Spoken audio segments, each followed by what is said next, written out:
Then at the same time, kilala po siya na tactician talaga, no, sa PBA. Biruin mo, may 25 championship siya sa PBA, no, na yun nga po injured si Justin Brownlee, pero no, chinek po natin, no, pabalik naman daw po.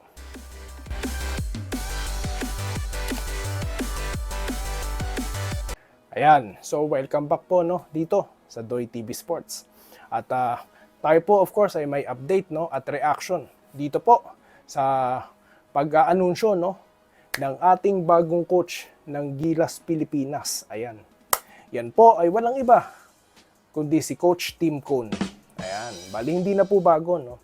Kasi siya po ang assistant, no, ng dating coach na si Coach Chat Reyes.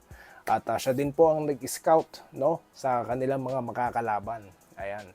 Kaya magandang bagay po, no, na si Coach Tim Cone ang ating magiging coach. Okay, paano po nangyari yan? Ayan, kasi nga kung matatandaan niyo po yung nakaraang contents, no, na kung nagbigay tayo ng prediction kung sino po ang magiging coach ng Gilas Pilipinas, ano, kasi may mga lumulutang na pangalan. At hindi ko po dyan naisama si Coach Tim Cone. Kasi nga po, pinanghawakan ko yung sinabi niya, no, na aalis din siya pag umalis si Coach Chat Reyes, di ba? Kasi nga, ayon sa kanyang description dito kay Coach Chat Reyes, kaibigan niya ito. Ayan. At yun nga, ang nangyari, kinausap po, no, ng dating coach at na manager na ngayon na si Al Francis Chua, ito pong si Coach Tim Cone na parang ganito.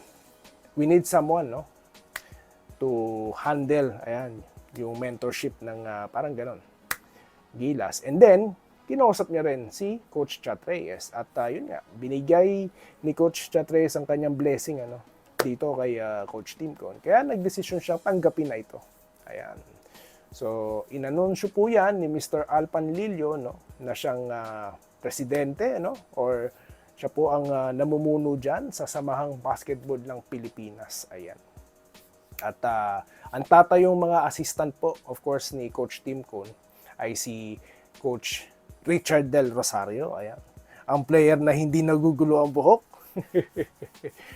Mag-comment po kayo, no, kung nakaka-relate kayo sa sinasabi ko or kung napanood nyo rin yan, no? Kasi nga, nasubaybayan natin yung assistant coach na yan. And then, of course, si L.A. Tenorio, no, ng Barangay Ginebra, no, kabarangay natin. At of course, yung mga coach pa dyan, no, na si Josh Reyes at si Coach Josh Reyes and Coach Jong Owichiko. Ayan. So, ano pong advantage natin, ano? At si Coach Tim Cone ang hahawak ng kupunan. Well, bigyan ko kayo ng or alam niyo na rin siguro, no, na siya po ang dating coach, no, ng 2018 SEA Games kung saan tayo po'y nagkamit ng gold. Diyan po ginanap yan sa ating bansa, no, sa Pilipinas. And sino pa po ba ang makakalimot sa 1998 na Centennial Team, no, na pinamunuan niya rin. At tayo po ay nagtapos sa bronze medal. Ayan. Kasi natatandaan ko po yung uniform nila. Napakagandang uniform, no, Centennial Team. Bali, core din siya ng Alaska Aces, no.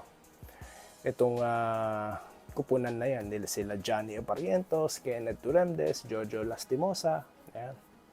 So, ayun. Ngayon, 2023, itong September 23, magsisimula. Pag-usapan muna natin, mabilisan lang, no. Ang advantage nga po na si Coach Tim Cone na magko-coach, kasi nga po yung familiarity, no. Ayan. Then at the same time, kilala po siya na tactician talaga, no, sa PBA. Biruin mo, may 25 championship siya sa PBA. So meron na lang silang 2 weeks para mag-prepare, no. At nabanggit niya rin po dyan, no, kasi nga may mga injury po no. Si Justin Brownlee nga po pala, no, konting update, injured, pero inaasahan po na babalik, no, kasi nasa recovery stage siya. Kaya wag po tayo mag-alala, no. May nag-comment nga po pala sa ating last content, no, na yun nga po injured si Justin Brownlee, pero chinek po natin, no, pabalik naman daw po, no. At si Angie Kwame, no, kasama siya sa listahan, no. Nabanggit nga po natin sa ating content, no, previously, no. At kaya nga po tayo nag-update ngayon, no, dahil po para kunin na rin opportunity na to, no, para po magpasalamat dyan po sa ating bagong 17 subscribers po, no, na pumasok. Salamat po, no, sa inyong pagsuporta, no, sa pag-like and subscribe, no. At yun po ang ating mga napag-usapan at yung mga upcoming ano po natin, content natin, ano. At talagang kapanapanabik, ano, ang mga susunod, no, na ano, kabanata, no, ng ating Gilas Pilipinas. Ang kanila pong unang makakalaban, of course, ang Bahrain, ano. At ang inaabangan po natin talaga ay makabangga nila ang malakas sa ating hanay na Jordan. Ayan. Ang Thailand din po ay ating kasama, kabracket po natin. Ayan. So sa 29 po ata ang laban natin, kaya magbibigay po tayo ng updates. So yun lamang po, no, ang ating napag-usapan dito sa ating bagong coach, no. Congratulations dito po kay Coach Tim Con. At magkita-kita po tayo sa mga susunod na video content at iba pa pong mga ano updates dito lamang sa Doy TV Sports. Maraming salamat po sa inyong panonood. Salamat po sa panonood. Subscribe na para sa mga susunod na basketball at boxing videos.